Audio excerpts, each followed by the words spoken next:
Apocalipse capítulo 1. Eu quero ler com vocês do verso 12 ao 18. O momento em que o apóstolo João relata uma visão impactante do Cristo ressuscitado. Ele diz assim, Apocalipse 1, de 12 a 18. Voltei-me para ver quem falava comigo, e ao me voltar vi 7 candelabros de ouro, e no meio dos candelabros um semelhante a um filho do homem, com vestes talares e cingido à altura do peito, com um cinto de ouro. A cabeça e os cabelos dele eram brancos como alva lã, como a neve. Os olhos eram como chama de fogo. Os seus pés eram semelhantes ao bronze polido, como que refinado numa fornalha. A voz era como o som de muitas águas. Se você puder, repita isso comigo. A voz era como o som de muitas águas. Na mão direita ele tinha 7 estrelas, e da sua boca saía uma afiada espada de 2 gumes. O seu rosto brilhava como o sol na sua força. Ao vê-lo, caía aos seus pés como morto. Porém ele pôs sobre mim a mão direita, dizendo: não tenha medo, eu sou o primeiro e o último e aquele que vive. Estive morto, mas eis que estou vivo para todo sempre, e tenho as chaves da morte e do inferno. Nessa visão gloriosa, João tem contato não apenas com o Cristo homem, com o qual ele andou, caminhou, nos dias do seu ministério terreno. Agora ele vê aquele que, se por um período de tempo se esvaziou, subsistindo da forma de Deus, se despe, para viver como homem no nosso meio. Agora, depois da ressurreição, Cristo vive a realidade da declaração de Paulo em Colossenses 2,8. Nele habita corporalmente a plenitude da divindade. E quando João o presencia, a sua glória é tamanha que ele diz: o seu rosto brilhava como o sol na sua força. Mas em toda a tentativa de escrever a glória, a grandeza, a formosura, a majestade de Jesus Cristo, João faz questão de dizer que ao ouvi-lo falar, a sua voz era como o som de muitas águas. E essa declaração, ou esse adjetivo da voz de Deus, não foi usado apenas por João. Na verdade, é uma expressão usada ao longo das Escrituras.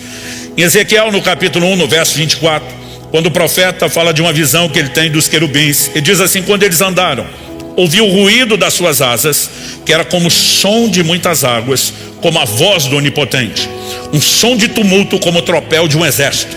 Quando eles paravam, abaixavam as asas. Para falar do barulho das asas, ele não só fala do som de muitas águas, mas ele relaciona isso com a voz do Onipotente.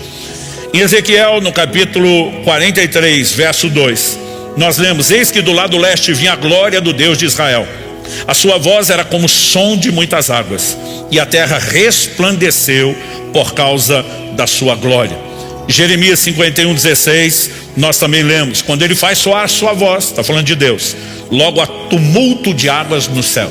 A palavra traduzida tumulto, ela significa ruído, barulho, rugido, Ou seja, o tempo todo a ênfase é colocada não apenas em quanta água. Eu sei que a expressão são muitas águas, mas não é a quantidade de água que está sendo enfatizada, e sim o barulho, o som de muitas águas. Por exemplo, alguém pode estar no meio do oceano, num barco rodeado de muita água, e está tudo calmo, quieto e tranquilo. Mas quando se fala do ruído de muitas águas, aí você tem que pensar, nas ondas do mar, e quanto maior a onda, maior é o barulho. Você pode pensar em cachoeiras, elas fazem barulho. E quando a Bíblia está usando essa analogia, a ideia é justamente falar do barulho.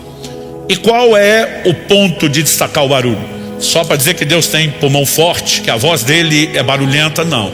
A analogia deve nos remeter a um outro entendimento, que é a palavra de Deus falando mais alto na nossa vida, fazendo mais barulho, traduzindo, tendo mais influência do que qualquer outro tipo de ruído ao qual eu e você possamos ser expostos. Algo que eu tenho aprendido há muito tempo, como eu disse, esse ano vai completar 30 anos que eu tenho pregado essa mensagem, que para mim tem sido uma ênfase desde o início do ministério pastoral, levar as pessoas a entender o que é andar na palavra de Deus, o que é corresponder com ela, qual o poder que ela tem de influência, de impacto na nossa vida, mas qual a nossa responsabilidade de interação, qual é a nossa participação nesse processo. Nós precisamos entender essas verdades. Eu já tive o privilégio de estar em lugares muito barulhentos, barulho de águas, né? A nossa gloriosa Foz do Iguaçu aqui no Paraná, assim como Niagara Falls, lá na divisa dos Estados Unidos e Canadá, que são as maiores quedas d'água do mundo. Quando você está, principalmente no momento, depois de muita chuva, numa época de cheia, aquilo é muito barulhento. Você vai se aproximando e consegue ouvir o barulho das águas de longe. E muitas vezes, né, você percebe conversando com as pessoas, quando você está visitando esses lugares, que você precisa falar mais alto, porque tem, de fato, barulho lá. Então, essa ideia do barulho é algo que eu e você precisamos compreender. Porque há um lugar de influência que a palavra de Deus precisa exercer na minha e na sua vida, fazendo mais barulho do que outras vozes. E eu quero ler com vocês Atos capítulo 19, verso 20. Na verdade, em Atos 19, nós temos um verdadeiro avivamento acontecendo na cidade de Éfeso. E dentro desse contexto, a Bíblia faz a seguinte afirmação: assim, a palavra do Senhor crescia e prevalecia poderosamente. Além do verbo crescer e prevalecer, nós ainda temos um adjetivo, né, poderosamente aqui. Então, essas ações, crescer e prevalecer, eu e você precisamos entender o que é que isso significa. A palavra de Deus, ela não vai aumentar, crescer em tamanho. O que ela cresce é no espaço que ela consegue ocupar dentro da nossa vida. Quando ela prevalece é porque ela está falando mais alto e ela está conseguindo exercer a influência que deveria. Agora, em que sentido essa declaração foi feita? Aí nós precisamos ler os versos anteriores. Eu quero ler agora os versos 18 e 19. Muitos dos que creram, o crer aqui é crer no evangelho pregado, na palavra de Deus anunciada. Muitos dos que creram vieram confessando e denunciando publicamente suas próprias obras. Você consegue imaginar o impacto que essa pregação teve? As pessoas não apenas se convertiam, elas não apenas se arrependiam dos seus pecados, das suas práticas, mas elas vinham em público, numa atitude de um divórcio, de um rompimento com a velha vida, confessando de onde foi que Deus as resgatou e qual foi o poder que a palavra de Deus teve na vida deles. Eles chegaram a tal ponto nessa renúncia da vida velha, que o verso 19 diz assim: também muitos dos que haviam praticado magia, reunindo seus livros, os queimaram diante de todos. Calculado o valor dos livros, verificaram que chegava a 50 mil denários. Pensa no custo da fogueira. O denário era o pagamento de um dia de trabalho de um trabalhador normal.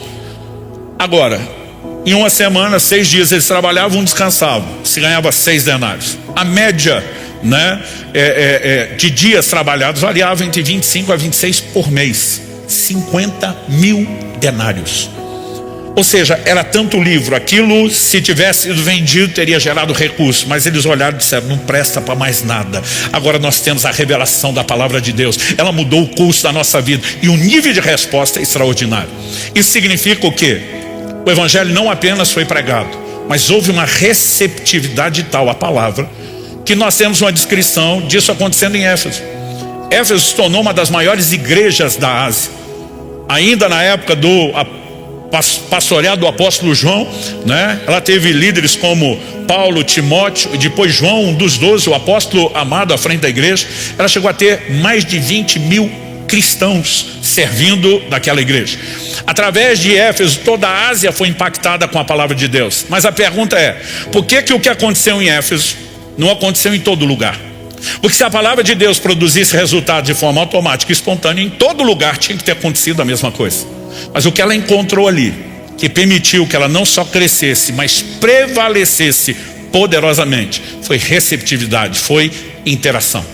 Quem está entendendo, diga amém. Então, há lugares onde nós percebemos que de fato houve impacto, que igrejas se tornaram frutíferas, e quase sempre, de forma explícita ou implícita, o que nós vamos perceber é que essas pessoas de fato se abriram, né, se tornaram receptíveis à ação da palavra de Deus. Elas simplesmente abriram espaço no íntimo. O apóstolo Paulo fala, né, também aos Tessalonicenses, né, da forma como eles também receberam a palavra de Deus, não como palavra de homem, mas de Deus. Ou seja, pessoas que tratam de forma diferente a palavra de Deus e se expõem a ela, vão inevitavelmente, consequentemente, experimentar uma ação mais profunda e poderosa. Então, o significado de voz de muitas águas, a ênfase não é só muito, mas é o barulho que as muitas águas podem fazer a ponto da voz de Deus, a palavra de Deus, encobrir as outras vozes. Estabelecido esse primeiro significado, né, que a expressão voz de muitas águas enfatiza mais barulho do que só quantidade, eu quero agora trabalhar um outro conceito prático. Como eu disse, já tive o privilégio de estar tanto em Foz do Iguaçu como em Niagara Falls. É impressionante o barulho que aquilo pode fazer, né? Eu gravei um vídeo resumindo essa mensagem, um sub-12, voz de muitas águas, né? Praticamente assim, no ponto mais próximo que poderia se chegar, que os turistas podem chegar lá no Parque Iguaçu. E eu lembro que eu cheguei a ficar rouco daquela gravação, porque a gente tem que quase gritar enquanto está falando, né? Porque aquele barulho concorre. Mas ainda assim você consegue se fazer ouvido. Então, seja os turistas estão visitando, um vídeo como esse que grava, dá para competir com aquele barulho e ser ouvido. Mas eu tive uma experiência também há mais de 30 anos atrás. Eu lembro que ainda era, né, solteiro, e eu estava com os jovens da igreja em Guarapuava. Nós fizemos um retiro, um acampamento numa cidade próxima, no Candói. E a região onde estávamos, chamada de Santa Clara, tem uma cachoeira. Eu lembro que o dia que terminou o acampamento, alguém me chamou e falou: pastor, a maioria já foi embora de ônibus e agora tem um pequeno grupo que vai voltar de carro. Tá mais fácil de gerenciar e ter segurança, então só vou te falar agora. Tem uma cachoeira aqui do ladinho onde nós estamos, maravilhosa de se ver e visitar. Vamos dar uma parada? Eu falei, vamos. Mas quando ele falou, o grupo é menor, pensei, não é só visita, essa turma vai querer tomar banho, né? E de fato, quando chegamos lá, a cachoeira, honestamente eu não me lembro com exatidão, mas eu acho que a queda dela, ela devia ser mais ou menos a altura do forro até o chão aqui. Mas quando a gente chega, ela não faz aquele barulhão de Foz do Iguaçu. A gente está olhando, o cenário é bonito, era um dia calor, a maioria de nós resolveu entrar para tomar banho. Então aquela pessoa conhecia, falou, olha, aquele canto de lá é melhor ninguém andar por lá. As pedras são muito escorregadias, acumula muito limbo, e cair na pedra não é legal, machuca para valer. Então eu chamei o grupo, dei instruções, gente, nós vamos até esse ponto, ninguém sai daqui para lá, conversamos tudo, entramos. E você sabe que não é que o jovem desobedece, a memória dele é curta para as regras. E daqui a pouco eu lembro que alguém saiu e começou a ir para aquele lugar, e a gente estava debaixo da água. Não era um volume de água imenso, mas pela altura, né, tinha lugares onde a queda d'água era mais forte, que nem dava para ficar embaixo, chegava a machucar as costas. Então a gente está ali tomando banho debaixo daquela, né, água, daquela massagem intensa, pesada. E quando um começou a sair, eu comecei a gritar, chamando o nome dele, para dizer, não vá para lá. Ele não me ouvia. Eu sinalizava, todo mundo gritava, ele não ouvia, né? O que estava por último conseguiu estender a mão, puxar ele pela camisa, dar sinal, mas não ouvia. Era bem menos água do que Foz do Iguaçu, mas a dificuldade de ouvir estava muito maior ali. Por quê? Por causa da proximidade. E Deus me fez pensar nisso como uma ilustração de algo importante que eu e você precisamos. A questão não é só quanta água, usando a palavra de Deus como figura, você tem na sua vida. É lógico, quanto mais conhecimento, entendimento da palavra, melhor. Mas o ponto principal é qual é a proximidade que você tem dado. Alguns cristãos que conhecem muito a Bíblia, mas já não estão vivendo próximos, debaixo da influência como deveria. Você tem os novos convertidos, que ele não tem o volume de água que alguns crentes têm, estilo Foz do Iguaçu, Niagara Falls, mas eles estão lá na cachoeirinha do Candói, mas estão debaixo. E a palavra de Deus está encobrindo as outras vozes. Então algo que precisa ser claro para mim e para você, quando falamos de praticidade do Evangelho, é que há uma necessidade de interação com a palavra. E há elementos onde eu e você é que somos os responsáveis, né? A palavra de Deus é muito clara, tanto sobre o que ela pode produzir em nós, mas sobre a nossa necessidade de interação, né? O que ela pode produzir na minha e na sua vida, né? Ela, debaixo da ação do Espírito Santo, gente, a palavra e o Espírito Santo operando junto é uma química explosiva. Nós precisamos reconhecer isso. Olha a criação, Gênesis capítulo 1. O Espírito pairava sobre a face das águas e disse Deus. A combinação do poder do Espírito Santo com a palavra de Deus gerou tudo isso que eu e você vemos hoje, todo o universo conhecido. Quando o anjo Gabriel aparece a Maria por ocasião da anunciação, ele diz para ela, depois de com o mensageiro trazer a palavra de Deus, ele diz para ela: descerá sobre ti o Espírito Santo, o poder do Altíssimo te envolverá com a sua sombra. Maria diz: cumpra-se em mim segundo a sua palavra. A combinação da palavra com o Espírito Santo sempre vai operar poderosamente na minha e na sua vida. O que é que a palavra pelo poder do Espírito vai operar na minha e na sua vida? Salmo 19:7 diz: a lei do Senhor é perfeita e restaura a alma. Quando eu e você nos convertemos, toda a dívida foi perdoada, todo o pecado foi apagado. Mas venhamos e convenhamos, a gente entra no reino de Deus meio lesado, em termos de consequências, de marcas, nas emoções, na maneira de pensar, nos nossos valores. E agora eu e você precisamos de um processo de restauração. Tiago capítulo 1 diz: recebei com mansidão a palavra em vós implantada, a qual é poderosa para salvar as vossas almas. A palavra ali traduzida salvar, sozo, ela, diferente de sotero, que é muito usado para falar de salvação, ela tem a ideia de cura, de restauração. E como eu disse, Salmo 19:7 diz que a lei do Senhor é perfeita e restaura a alma. Existe restauração para a nossa forma de pensar, para as nossas emoções, para os nossos valores, e ela será produzida pela palavra de Deus. A palavra de Deus traz direção para a forma como eu e você devemos viver.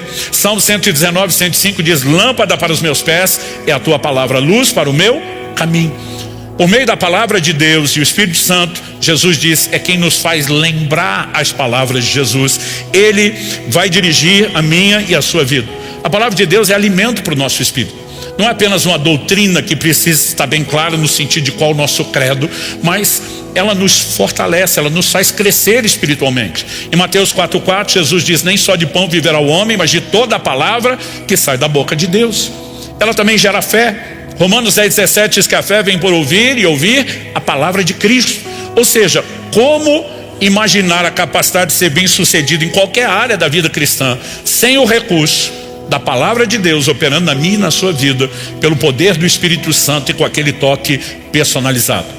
Mas isso não significa que só porque a palavra de Deus tem todo esse poder, que ela automática ou espontaneamente vai produzir resultado, se eu e você não entendemos a nossa responsabilidade de interação. Eu acabei de citar Tiago 1:21, recebei com mansidão. Com mansidão é baixa defesa, baixa guarda, se exponha, se faça vulnerável. Receba com mansidão a palavra em vós implantada. Não está falando receba aquela pessoa que nunca ouviu o evangelho e vai se abrir. Está falando de gente que já foi regenerado pela palavra, mas precisa se deixar ser trabalhado por ela. Se não houvesse interação, qual seria o sentido de textos como Hebreus 3:15, Hebreus 4:7, que, citando o Antigo Testamento, diz: se hoje ouvides a sua voz, não endureça o coração. A maneira como eu e você nos comportamos diante da palavra ouvida determina se ela vai ter espaço de operação na minha e na sua vida ou não. Em Hebreus, no capítulo 5, no verso 11, na sequência, ainda ampliando o raciocínio, a Bíblia fala daqueles que se tornaram tardios em ouvir. Eram pessoas que já deveriam, pelo tempo decorrido, ser mestres, estar ensinando a palavra aos outros, mas o escritor diz que eles precisavam que de novo e de novo e de novo se ensinasse os princípios elementares da doutrina de Cristo. Ou seja, eles até ouviam, mas aquilo não entrava, não produzia diferença. É como se nunca tivessem ouvido. O próprio Jesus, em Mateus capítulo 11, verso 15, Mateus 13, versos 9 e 43, e por várias vezes no livro do Apocalipse vai dizer: quem tem ouvidos para ouvir, ouça.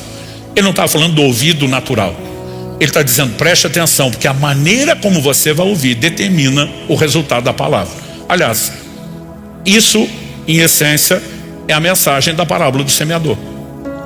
Quando ele diz o semeador saiu a semear, ele explica que a semente é a palavra de Deus, mas tem um solo que a semente sequer entrou, nem germinou. A Bíblia diz: esses são os que ouvem a palavra de Deus e não entendem. O inimigo vem e lhes rouba a palavra. Outros dois solos, seja o solo pedregoso ou terreno com espinhos, a palavra até entra, germina, começa o processo, mas é abortado, o processo não é concluído. E Jesus explica quais são os concorrentes da palavra de Deus. Mas depois ele fala daquele que produziu frutos a 30, 60, 100 por um. Ele diz: esses são os que ouvem a palavra de Deus e a entendem. Quando existe receptividade, quando existe abertura, quando existe percepção, Deus pode trabalhar em nós não apenas a compreensão, como a aplicação da sua palavra. Então, quando eu falo de distância, do tanto de água que temos. É lógico, quanto mais água você tiver, melhor. Mas não adianta ter muita água e distanciar do que tem. Nós precisamos entender que na dinâmica da vida cristã, né, o seu histórico já não tem tanto peso. É lógico que ao longo dos anos, quem permanece com bom testemunho está acumulando experiência e autoridade. Mas não adianta ter tido um bom testemunho no passado e perdê-lo depois. O apóstolo Paulo escreve aos Gálatas, diz: vocês corriam bem, quem foi que os impediu de continuar obedecendo à verdade? Ah, mas eu tenho histórico de muita obediência nos primeiros anos. E daí? Por que agora você está longe disso? Então alguém que já esteve perto, que a palavra de Deus falou mais alto, ele pode distanciar. E nós precisamos ficar atentos, não apenas a respeito do volume de água, mas qual é a nossa proximidade, o quanto estamos ou não nos deixando ser influenciados. Quem está entendendo, diga amém. Então eu quero usar o tempo que me resta para apresentar agora a você uma orientação um pouco mais prática. No livro eu falo a respeito de 9 tipos de vozes que vão tentar abafar a palavra de Deus, mas que a palavra de Deus é que deveria encobri-las. E eu quero trazer aqui um resumo. Não dá para ser detalhista em nenhuma delas, senão a gente estaria naquele tipo de culto sem fim. Mas eu quero trazer um pequeno resumo. Em 1 Coríntios, no capítulo 14, no verso 10, o apóstolo Paulo diz assim: há sem dúvida muitos tipos de vozes no mundo, e nenhuma delas é sem sentido. Outra tradução diz: nenhuma delas é sem significado. Muitas vozes. A verdade é que enquanto Deus está falando e procurando espaço no nosso coração, tem muita concorrência. É um ambiente de muito ruído, de muito barulho, muitas vozes. Eu quero destacar algumas, essa lista poderia ser maior, das vozes com as quais eu e você temos que lidar e que concorrem conosco. Eu vou começar pelo início. A primeira voz a ser destacada é aquela que aparece no início da descrição bíblica, lá no livro de Gênesis, no capítulo 3. Eu vou chamar de a voz da tentação. O primeiro casal recebe de Deus uma clara orientação, ou seja, a palavra de Deus, a voz de Deus, dizendo o que é que eles poderiam e o que não poderiam fazer. Mas de repente uma outra voz se infiltra. É a voz do tentador, que eu vou chamar da tentação. Gênesis capítulo 3, verso 1 diz: mas a serpente mais astuta de todos os animais selvagens que o Senhor Deus tinha feito, Apocalipse chama Satanás de antiga serpente, disse à mulher: é verdade que Deus disse, não comam do fruto de nenhuma árvore do jardim? A mulher respondeu à serpente: do fruto das árvores do jardim podemos comer, mas do fruto da árvore que está no meio do jardim, Deus disse, vocês não devem comer nele, nem tocar nele, para que não venham morrer. Então a serpente disse à mulher: é certo que vocês não morrerão, porque Deus sabe que no dia em que dele comerem, os olhos de vocês se abrirão, e como Deus, vocês serão conhecedores do bem e do mal. Verso 6, vendo a mulher que a árvore era boa para se comer, olha a progressão, boa, agradável aos olhos, e árvore desejável para dar entendimento, tomou do seu fruto e comeu, deu também ao marido, e ele comeu. E aqui a voz da tentação falou mais alto que a voz de Deus. Não faltava a palavra de Deus, não faltava orientação. Mas o diabo trabalha sempre tentando relativizar a palavra de Deus. Ah, não pode comer nenhuma árvore? Não, é só dessa que não. Não, vai nada. Deus está trolando vocês. Deus está tentando privar vocês do que realmente é bom. E no momento onde quem teve mais confiança foi a proposta de Satanás do que a divina, nós temos não apenas a vida do primeiro casal sendo arruinada, mas de toda a humanidade. A voz da tentação falou mais alto. O grande contraste é que quando Cristo, o último Adão, vem, Mateus 4, Lucas 4 narra as tentações de Jesus no deserto, e nós temos, ali a descrição de 3 tentações detalhadas, mas não foram as únicas. Lucas 4,13 diz assim: acabadas que foram toda sorte de tentações. O diabo usou todo o seu arsenal contra Jesus, mas cada vez que vinha uma proposta, qual era a resposta? Está escrito, está escrito, está escrito. Jesus estava dizendo: a palavra de Deus faz mais barulho aqui do que a sua voz, Satanás. Você não vai encontrar lugar, sua voz está abafadinha, porque existe uma voz falando mais alto. Então o ponto é, quem que está falando mais alto na minha e na sua vida? Vai depender da nossa proximidade. Segunda voz, depois da tentação, eu vou chamar aqui, classificá-la de a voz da maioria. Pastor, o que significa isso?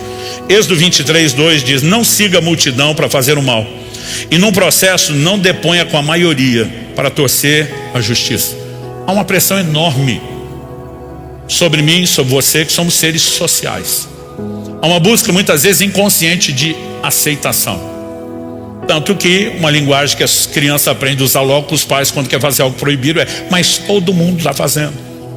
E pai e mãe raiz responde como antigamente: mas você não é todo mundo, né? Porque existe uma pressão de aceitação. Se todo mundo faz, por que é que eu vou ficar de fora? Então Deus está dizendo: não siga a multidão. A multidão a maioria escolheu aquilo, né? Deus diz: não deponha com a maioria, mesmo que ele seja em maior número. Se não é verdade, se está distorcendo, né, a justiça, eu e você não podemos simplesmente participar disso. Mas as pessoas têm uma inclinação a se deixar ser influenciadas. E talvez de todas as vozes, essa esteja entre as mais sutis. Porque normalmente a gente não acha que é tentação, que não é o diabo, que é o... a gente acha só que é um pouco de bom senso. E muitas vezes nós nem percebemos. A Bíblia relata o episódio de Pilatos. Pilatos, quando está para julgar Jesus, diz a Escritura que a mulher dele manda um recado. Eu não sei quantos anos de casado ele tinha, mas com certeza ele, como eu e como os outros maridos aqui, já ouviram várias vezes a frase, depois não ouviu o conselho da mulher: eu te disse, eu te falei. A mulher manda um recado para ele e diz: não se envolva na questão desse justo. Ela já o chama de justo. Ela diz: ele é inocente. Ela diz: eu muito sofri em sonhos essa noite por causa dele. O que essa mulher está mandando, gente? Uma advertência divina, um recado. Te colocaram numa cilada, numa armadilha. Você está prestes a condenar um homem inocente. Agora, quando atemorizado o Pilatos começa a tentar afrouxar a coisa, a multidão aperta. Se você defendê-lo, se você soltá-lo, não é amigo de César. E ele, querendo agradar a maioria, desprezou a voz de Deus. Muitas vezes, muitos de nós, na pressão dos colegas de trabalho, né, de escola, o que quer que seja, olhando para a maioria, queremos andar na tendência. E temos deixado que isso fale mais alto do que a palavra de Deus.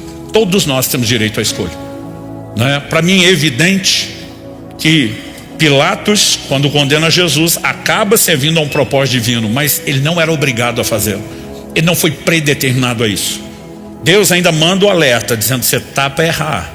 Eu estou te dando a oportunidade de não fazer. Mas o Deus presciente, que sabia a escolha dele, mesmo sendo justo a ponto de alertá-lo, acaba usando uma escolha errada para nos beneficiar.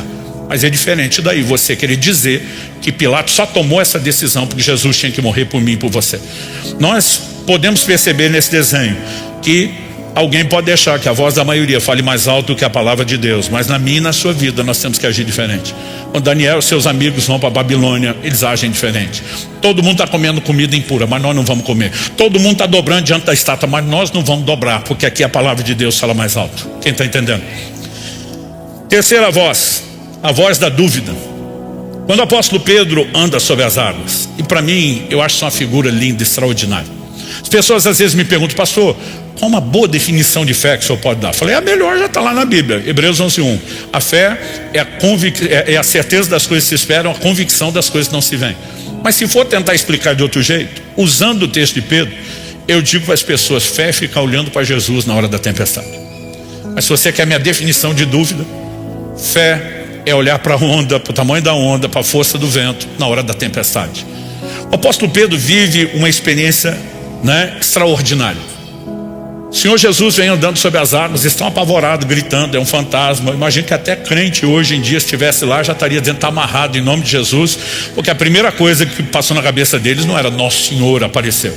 Gente, tudo escuro, entre um relâmpago e outro, um vulto andando em cima d'água. Quem é que anda em cima d'água? Daqui a pouco Jesus os acalma, dizendo: não temas, sou eu. E o Pedro, que falava pensando, pensava falando, né? Ele simplesmente pensa em voz alta: se és tu, manda me ter contigo.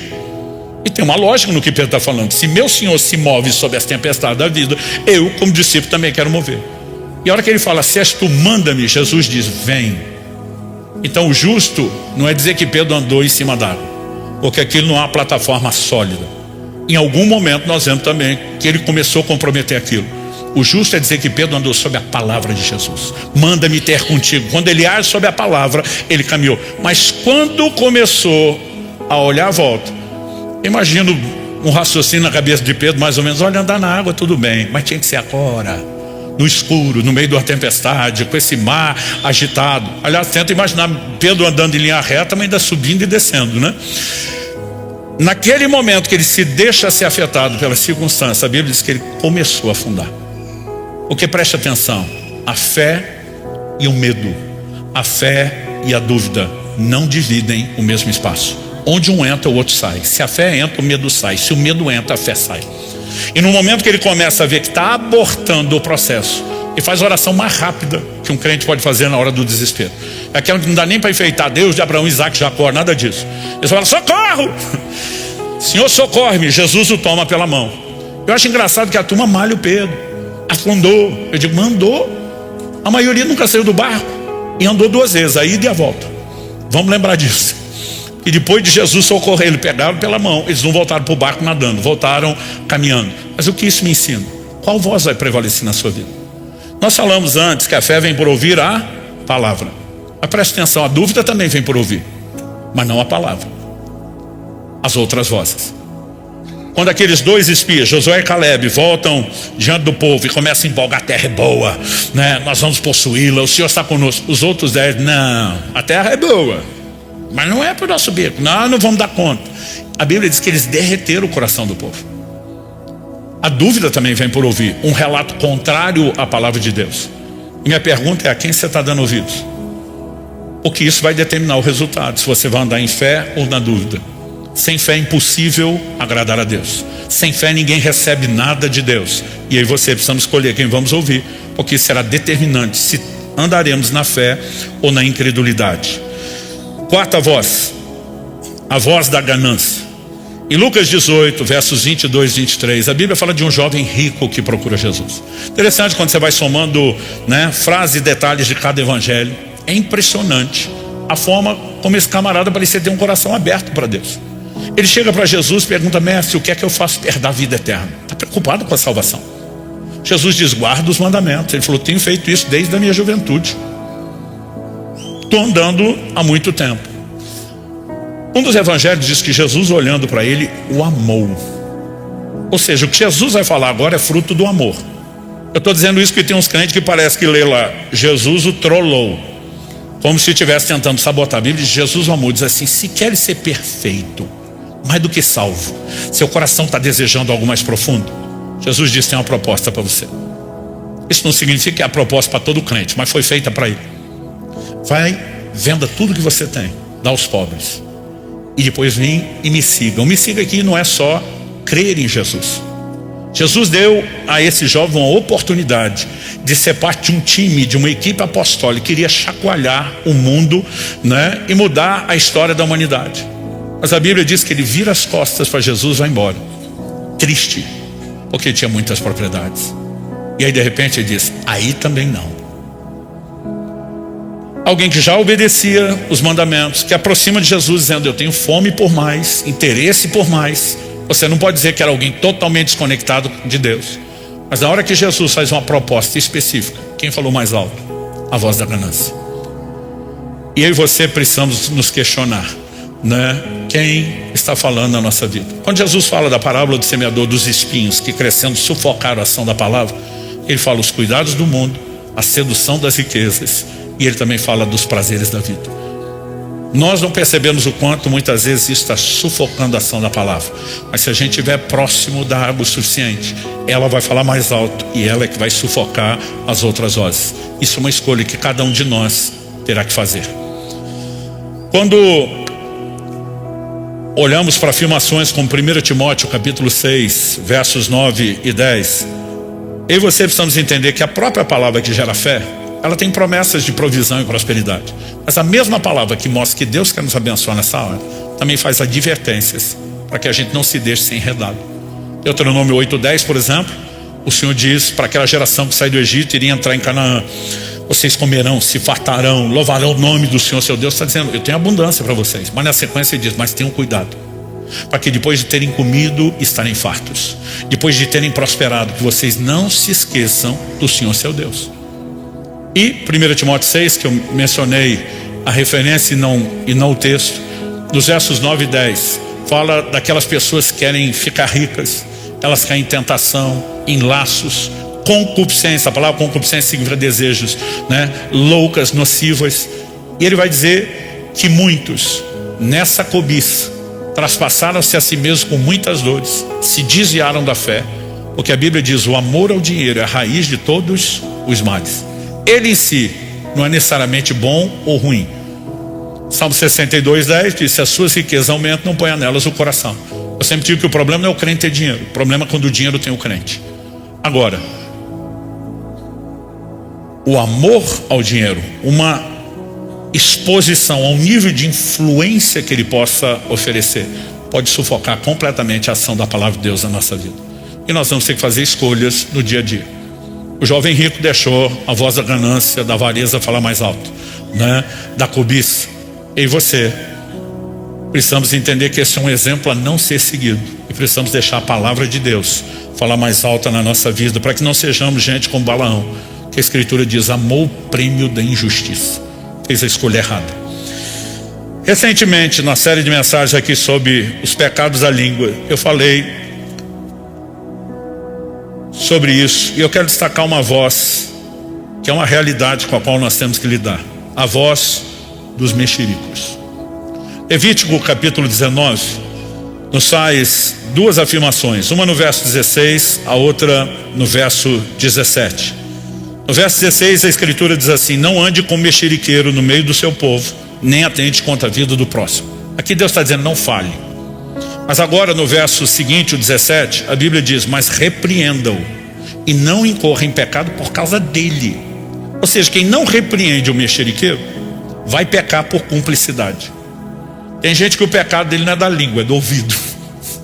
Não, pastor, daqui não sai nada. Mas quando você está ouvindo, você está botando lenha na fogueira, você está sendo cúmplice. Nós vivemos uma época onde falar da vida dos outros nunca foi tão fácil, e nós temos material instantâneo o tempo todo, né? Redes sociais, informações, e muitas vezes a maioria de nós preenche lacunas de respostas que não temos do jeito que nós queremos. Isso não significa que o ser humano só passou a se ocupar da vida dos outros em tempos modernos.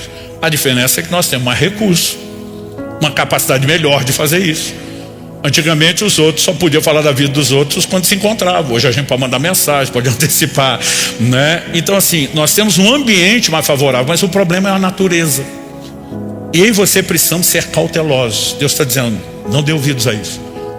E ou você ouve a palavra de Deus dizendo que não pode dar ouvido a isso, ou a voz do mexerico está falando mais alto na sua vida do que a palavra de Deus. São escolhas que eu e você precisamos fazer. Outro dia alguém falou: mas o senhor nunca fica curioso? Eu falei: é lógico que eu fico. Eu só lembro do que Deus está dizendo, né? E eu preciso matar aquela curiosidade. Tem hora que dá vontade de perguntar: mas isso e aquilo, né? Mas eu e você precisamos simplesmente controlar essa natureza e deixar que a voz de Deus fale mais alto. A voz do desânimo. Eu quero falar agora. Se você puder, abra a sua Bíblia comigo no livro de Jó, no capítulo 4. Eu quero ler dos versos 3 a 5. Eu vou ler especificamente esse texto na NVI, a Nova Versão Internacional. Um dos amigos de Jó, vendo aquele momento de abatimento que ele está, diz: pense bem, você ensinou a tantos, fortaleceu mãos fracas, suas palavras davam firmeza aos que tropeçavam, você fortaleceu joelhos vacilantes. Mas agora que se vem dificuldade, você desanima. Quando você é atingido, fica prostrado. Ao que eu tenho aprendido a respeito da palavra de Deus, é fácil a gente entrar num lugar de mero assentimento ou consentimento mental. A gente até explica para os outros: ei, você não pode ficar magoado, você tem que perdoar. Mas falar é mais fácil. E quando chega a sua vez de lidar com a mágoa, aí tem que perdoar.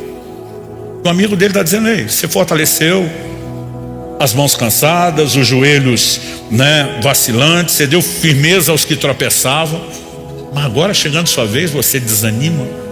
Gente, o desânimo é o que você precisamos entender, que nós somos muito vulneráveis. A palavra de Deus fala a respeito de Elias, dizendo: Elias era homem semelhante a nós. Traduzindo, farinha do mesmo saco.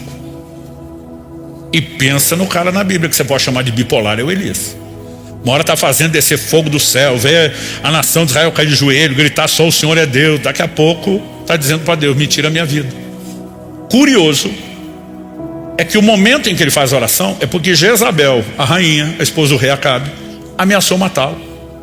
E a Bíblia diz que Elias fugiu para salvar a sua vida. O que significa salvar a sua vida? O cara quer morrer? Não. Mas agora que fugiu, ele diz para Deus: melhor é morrer do que viver. Se eu sou Deus, eu falo para ele: então volta que Jezabel resolve o seu problema. Aliás, já teria resolvido se não tivesse vindo para cá. E tem hora que nem a gente se entende, nem a gente sabe o que quer. Nossas emoções podem variar e muito. Agora, vamos parar para pensar um pouco. Durante 3 anos e meio de seca, o juízo que Elias da parte de Deus anunciou, a Bíblia diz que Deus escondeu o profeta Elias. No momento que ele vai mandar mensagem para Acabe, dizer: vamos se encontrar lá no alto do Carmelo, o servo de Acabe, que tinha que ser o mensageiro, falou para Elias: não faz isso. E diz: não houve reino, não estava falando só de Israel, onde meu senhor não tivesse vasculhado te procurando e nunca te achou. Se eu falar que você está aqui agora e o Espírito de Deus te tomar daqui, quem vai perder a cabeça sou eu. Ou seja, o cara vasculhou não só Israel, todos os reinos, mas Deus o escondeu. Não só escondeu, sustentou. Nessa hora, não é só Elias lembrar o que Deus tem feito, o que ele tem falado, como tem cumprido a sua palavra, mas de repente o desânimo começou a falar mais alto do que a palavra de Deus. Aquilo que João um dia carregou da parte de Deus para fortalecer os outros, de repente não está tendo efeito para ele, porque a questão não é só você ter água, é se você vai continuar perto dela. E nós precisamos fazer escolhas. A voz de desânimo tem feito muitas vítimas. Muita gente tem se abatido, tem arrefecido na fé e no seu ritmo de caminhada. Mas eu e você precisamos permitir que a palavra de Deus fale mais alto, que ela encubra as outras vozes da nossa vida. Quem está entendendo, diga amém. Me permito falar um pouquinho agora sobre a voz do preconceito. Pastor, o que é isso?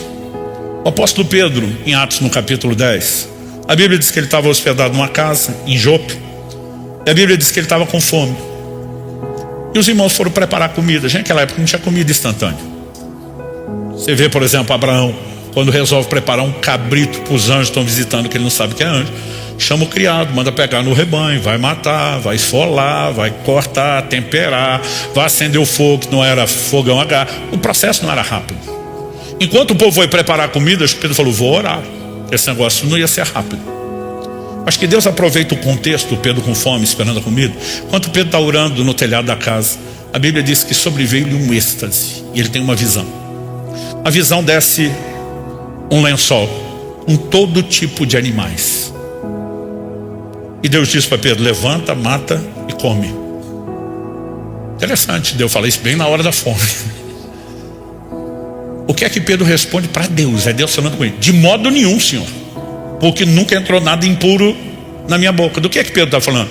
De acordo com a lei de Moisés, essa lei já não estava mais em vigor, mas Pedro viveu sob ela sua vida inteira.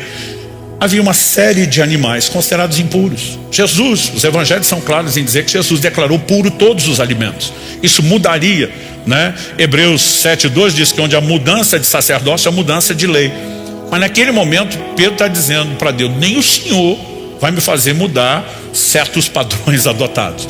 Gente, é lógico que Deus não mandaria Pedro quebrar a sua própria palavra. No livro de Tiago nós lemos que Deus não pode ser tentado pelo mal, e ninguém tenta. Agora, como é que alguém vai discutir com Deus dizendo: meus valores são mais elevados e puros do que o seu? A verdade é que muitas vezes nós temos uma mente formatada por certos preconceitos. E por que Deus usou a figura da alimentação? Para que Pedro entendesse a alegoria depois. Ele seria chamado para pregar na casa de gentios. Pela primeira vez na história, o evangelho seria comunicado direta, deliberada, intencionalmente a gentios, a não judeus. É um momento onde Deus está abrindo a porta da salvação para além da casa de Israel. Um momento histórico. Mas Pedro não teria obedecido. Aliás, depois que ele vai na casa de Cornélio, prega, o Espírito Santo é derramado, a coisa linda, e a notícia chega em Jerusalém antes de Pedro. Quando Pedro chega lá, está todo mundo com pedra na mão. Você entrou na casa de gentios, comeu com eles. E Deus usa a figura para dizer para Pedro: não chame de impuro o que eu purifiquei. E a verdade é que, assim como Pedro não teria pregado aquele grupo de pessoas, às vezes eu e você não vamos pregar um certo grupo de pessoas. Nós não vamos relacionar com outros tipos de pessoas. E muitas vezes nós estamos movidos apenas de preconceito. Porque estamos falando de pessoas a quem Deus ama, para quem Deus tem um plano, para quem tem um propósito, para quem tem nos chamado. E não acho você que nós estamos isentos disso. Um líder como Pedro, uma das colunas da igreja, estava exposto, corria esse risco. A pergunta é em nós. Eu lembro de um tempo atrás, quando a igreja começou a crescer, na época estávamos no outro tempo na Água Verde, uma pessoa veio reclamar comigo, falou: pastor, a clientela aqui está mudando, né? Está aparecendo uns tipinhos complicados. Eu falei: como é que é? Não, pastor, tem um agente aí, ó, que fala estranho. Eu falei: você acha que isso é lugar de quê? A igreja é hospital, é lugar de salvação. É, pastor, mas a gente tem que manter um certo padrão. Eu falei: depende de quem bota o padrão, senão eu não estaria aqui. Muitas vezes a gente nem percebe a influência que esse preconceito pode ter. E eu estou dando um exemplo que envolve evangelismo. Mas a verdade é que a gente pode agir assim em relação a muitas coisas. Mas felizmente, na vida de Pedro, a palavra de Deus falou mais alto. Ele consegue compreender. Mas por quê? A Bíblia diz: enquanto Pedro refletia acerca de qual seria o significado da visão, vamos parar, vamos ponderar. Mesmo que eu tenha reagido inicialmente dessa forma, o que é que Deus está tentando dizer? Por quê? A Bíblia diz assim: disse-lhe o Espírito Santo. Quando eu e você paramos, dando abertura, exposição à palavra, Deus sempre vai falar mais. Mas quando nós agimos de forma errada, como eu falei antes, endurecer o coração, Ele não tem por que continuar falando. Então Pedro consegue entender a clareza do que Deus está promovendo. E porque ele foi obediente, deixou a voz de Deus prevalecer, o evangelho começa a se espalhar, além dos termos de Israel, para todos os gentios. E eu e você somos fruto dessa obediência praticada por Pedro e por outros apóstolos. Penúltima voz que eu vou abordar aqui, a oitava delas, a voz do medo. 2 Timóteo capítulo 1, verso 7, diz que Deus não nos deu o espírito de medo, mas de amor, de ousadia e também de moderação, ou mente sã. Quando a Bíblia fala do medo como um espírito, nós precisamos entender que isso fala também de uma ação no plano espiritual. E o medo trabalha, e eu posso te dizer que o medo tem uma voz. O livro de Hebreus fala a respeito daqueles que Satanás mantinha como escravos por medo da morte. O medo pode ser mais controlador do que eu e você podemos mensurar. E quando eu olho para as escrituras, eu vejo alguns desenhos a respeito do medo. E ele pode nos paralisar, inclusive em relação ao serviço de Deus. Alguns não estão avançando para um lugar mais profundo em Deus, alguns não estão avançando para um lugar mais frutífero na obra do ministério, porque estão com medo. Se você olhar o contexto da declaração de Paulo, Deus não nos deu espírito de medo, é o verso anterior, 2 Timóteo 1,6. Reaviva o dom que é em ti, o qual te foi dado pela imposição das minhas mãos. A palavra dom é carisma, fala das manifestações do Espírito. Mas quando ele diz reaviva, é literalmente reacenda. Algumas traduções optaram por desperte. Mas a palavra significa literalmente você soprar uma brasa para que ela volte a ficar incandescente. Então reacenda, eu creio que é melhor ainda do que desperte. Agora, por que o dom está apagando na vida de Timóteo? Se Deus deu o dom, se Deus quer que o dom seja reativado, nós não podemos culpar Deus. O problema está com Timóteo. Qual era o problema de Timóteo? Medo. A gente não tem medo dos dons no sentido de que quando ele funciona é tipo uma descarga elétrica, vai dar um choque, você fica traumatizado. Não é esse tipo de medo. Mas a maioria de nós, qual é o medo quando o assunto é os dons? E se eu achar que é Deus e não é? E aí nós começamos uma série de coisas que podem nos paralisar. Alguns não se lançam a projetos ousados de Deus, não conseguem corresponder com fé porque o medo está paralisando. Alguns estão caindo em outras áreas de pecado. Abraão, por 2 vezes mente que Sara era sua irmã em vez de esposa.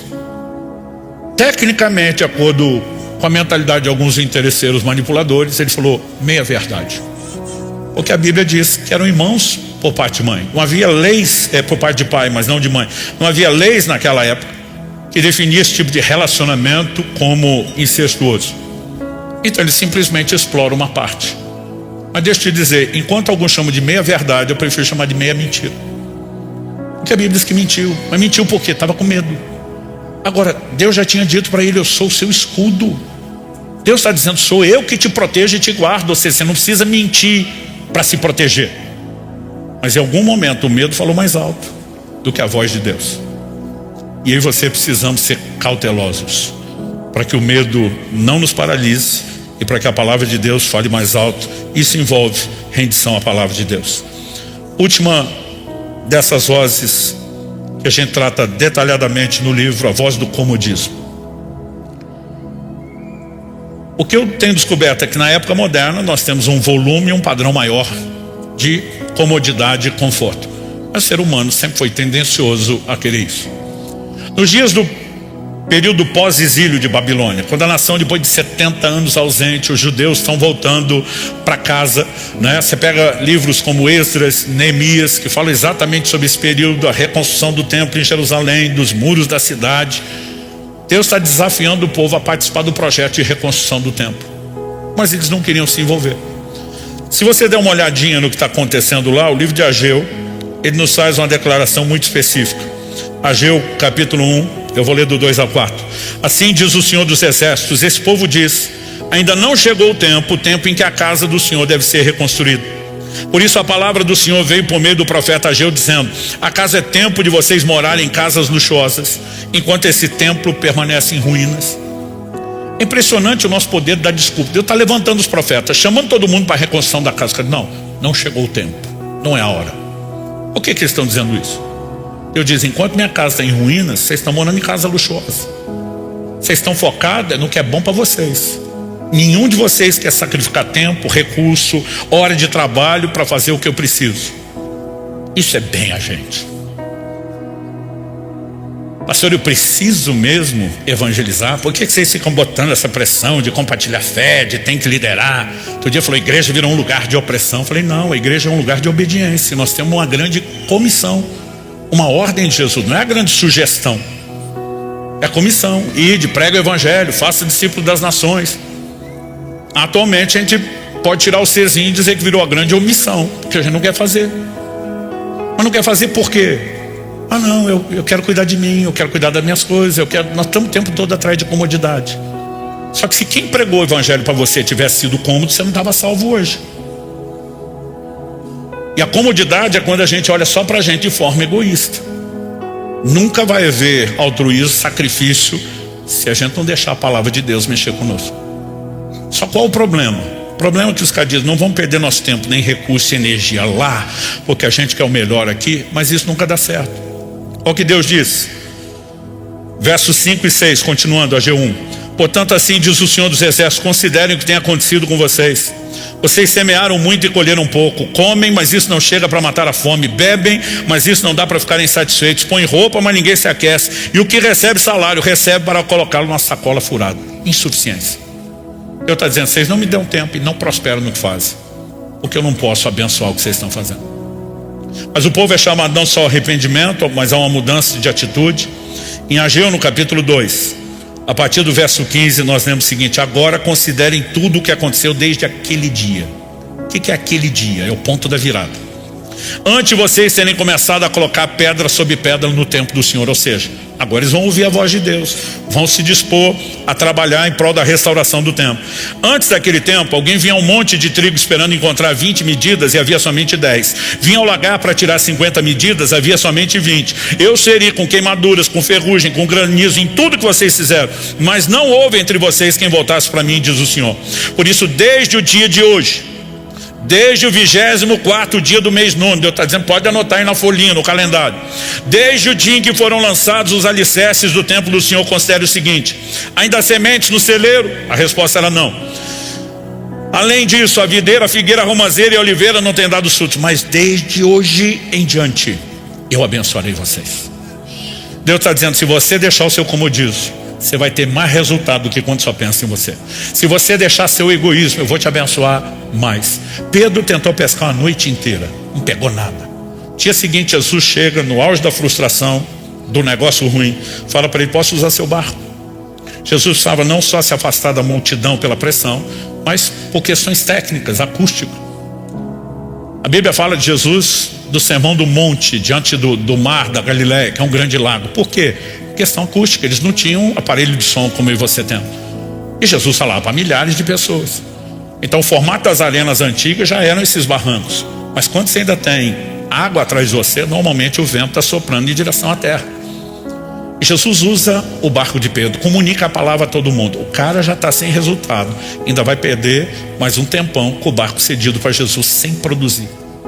Quando Jesus termina de pregar, ele vira para Pedro e diz: agora lança as redes. E a Bíblia fala de uma pesca milagrosa. Presta atenção, não tem chance de você ceder seu tempo, seu negócio em prol do reino de Deus e não ser abençoado com isso. Então nós vamos ter que reconsiderar nossos conceitos de comodidade, porque a comodidade está nos prejudicando e não nos abençoando. E quando nós entramos no modo sacrifício, que é o padrão do estilo de vida cristã, nós vamos não só cumprir o propósito de Deus, nós vamos ter resultados melhores. E o melhor de tudo, a palavra de Deus será falado mais alto. Esses são alguns dos exemplos que a gente trabalha e quer te encorajar a avaliar a sua vida. Eu encerro aqui questionando: que voz tem prevalecido na sua vida? Nós precisamos voltar à palavra. E quando eu falo voltar à palavra, não é só ler, é meditar, é permitir que o Espírito da verdade opere em nosso íntimo, avive nossa consciência espiritual e abafe todo e qualquer outro ruído ou voz na nossa vida. Vamos ficar em pé? Pai, nós oramos e clamamos graça e favor do Senhor sobre cada um. Nós oramos, Pai, por aquele toque e ação pessoal do Teu Espírito Santo em nós. Nós queremos não apenas processar, digerir essas verdades com a meditação, a reflexão, que é parte tão importante de receber a Tua palavra. Nós queremos ser encontrados vulneráveis, trabalhados, despertados pelo Senhor, porque queremos viver a plenitude do Teu propósito. Queremos que a Tua palavra cresça e prevaleça poderosamente nas nossas vidas. Queremos que ela seja como voz de muitas águas, uma voz que encobre todo ruído e outra e qualquer voz. E que dessa forma, não apenas o Senhor seja exaltado, glorificado, mas nós possamos viver a plenitude daquilo que o Senhor tem. Eu oro que o Senhor fortaleça, encoraje, abençoe cada um dos meus irmãos e irmãs nesse lugar e aqueles que nos acompanham pela internet. Nós oramos em nome de Jesus e para a glória de Deus. Se você crê e concorda, diga amém. Se você recebe essa palavra, diga: eu recebo em nome de Jesus.